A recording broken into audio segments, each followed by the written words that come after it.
வணக்கங்க. நம்ம சேனலுக்கு நீங்கள் புதுசுனா மறக்காமல் நம்ம சேனலை சப்ஸ்கிரைப் பண்ணிக்கோங்க. பிடிச்சிருந்தா லைக் பண்ணுங்கள், ஷேர் பண்ணுங்கள். வாங்க, இன்றைக்கி நம்ம சேனலில் நல்ல ஒரு ஹெல்த்தியான இட்லி, தோசை, சப்பாத்திக்கு ஏற்ற மாதிரி நல்ல ஒரு சைட் டிஷ் பண்ணலாம், பார்க்கலாம் வாங்க. அதுக்கு நல்ல பெரிய தக்காளி 2 தக்காளி எடுத்து கட் பண்ணி வச்சுருக்காங்க. இஞ்சி 2 துண்டு, 2-3 பச்சை மிளகாய், 2 பீஸு தேங்காய், கொஞ்சம் வெங்காயம், ஒரு 5-6 மிளகு, 1/2 டீஸ்பூன் ஜீரகம், இதெல்லாம் போட்டு நல்லா மிக்ஸி ஜாரில் அரைச்சிக்கலாங்க. இப்போ குக்கரில் எண்ணெய் விட்டு சோம்பு, ஒரு பட்டை, 2 கிராம்பு, பிரிஞ்சி இலை இதெல்லாம் போட்டுக்கலாங்க. போட்டு நல்லா வெடிக்கட்டும். வெடித்த பிறகு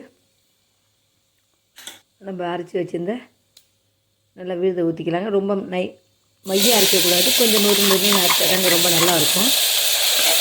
போட்டு நல்லா பச்சை வடை போகிற அளவுக்கு நல்லா வதக்கிக்கலாங்க. இந்த சைடிஷு ரொம்ப காலை டிஃபனுக்கு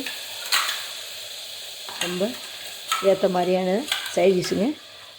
நமக்கு காலையிலே நல்ல ப்ரோட்டீன் எல்லாம் கிடைக்கிற அளவுக்கு நல்ல ஒரு ஹெல்த்தியான சைடிஷும் கூடங்க. இப்போ கொஞ்சமாக பெருங்காயம் போட்டுக்கலாங்க. கூடவே மிளகாய்த்தூள் போட்டுக்கலாங்க. 1/2 டீஸ்பூன் மஞ்சள் தூள் போட்டுக்கலாம். 1/4 டீஸ்பூன் கரம் மசாலா போட்டுக்கலாங்க. போட்டு நல்லா வதக்கிக்கலாங்க. நான் பாசிப்பருப்பு முதல் நாள் நைட்டு எடுத்து ஊற வச்சு வடிகட்டி ஒரு துணியில் சுற்றி வச்சுருந்தாங்க. அழகாக முளைச்சி வந்திருக்கு பாருங்கள். இதையும் போட்டு ஒரு 2 வதக்கிக்கலாங்க. இந்த மாதிரி நம்ம சமையல்லாம் செஞ்சு சாப்பிடும்போது உடம்புக்கு ரொம்பவே ஹெல்த்துங்க. கொஞ்சம் நிறைய இதை வதக்கிக்கலாங்க. வதக்கிட்டு நம்ம மிக்ஸி ஜாரை கொஞ்சோண்டு தண்ணி விட்டு அலசி ஊற்றிக்கலாங்க. இப்போ பாரு கொஞ்சம் கெட்டியாக இருக்குது, இன்னும் கொஞ்சம் தண்ணி விட்டுக்கலாங்க.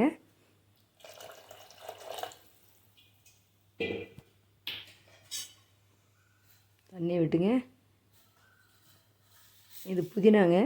புதினா நிறையா நம்ம வாங்கும்போது அதை அப்படியே நல்லா ஆஞ்சி நல்லா அலசி நல்லா நிழல்லே உலர்த்தி வச்சுருந்தோம்னு வச்சுக்கிங்களேன், புதினா இல்லாத அன்றைக்கி நமக்கு இப்படி உதவுங்க. ரொம்ப வாசனையும் அப்படியே இருக்கும், அந்த வாசனை கொஞ்சம் கூட மாறாது. இதுக்கு தேவையான அளவுக்கு உப்பு போட்டுக்கலாம். நிறைய புதினாலாம் இருக்கும்போது இந்த மாதிரி நீங்கள் செஞ்சு ஸ்டோர் பண்ணி வச்சிட்டிங்கன்னா உங்களுக்கு அப்பப்போ எதுக்காவது யூஸ் ஆகுங்க. கொஞ்சமாக கருவேப்பிலை கிள்ளி போட்டுக்கலாங்க. கிள்ளி போட்டு நல்லா கிண்டி விடலாங்க.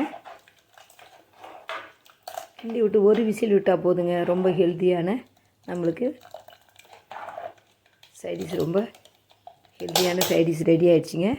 இப்போ குக்கரை விட்டு ஒரே ஒரு விசில் விட்டுக்கலாங்க. பிள்ளைங்களுக்கு ஒரு இட்லி கூட இது கொஞ்சமாக வச்சு தொட்டு கொடுக்கும்போது பிள்ளைங்களுக்கு நல்லாவே சத்து அப்படியே கிடைக்குங்க.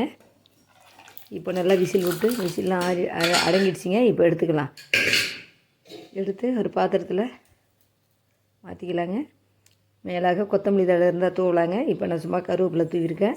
இப்போ நமக்கு ஒரு ஹெல்த்தியான ஒரு டிஷ் ரெடி.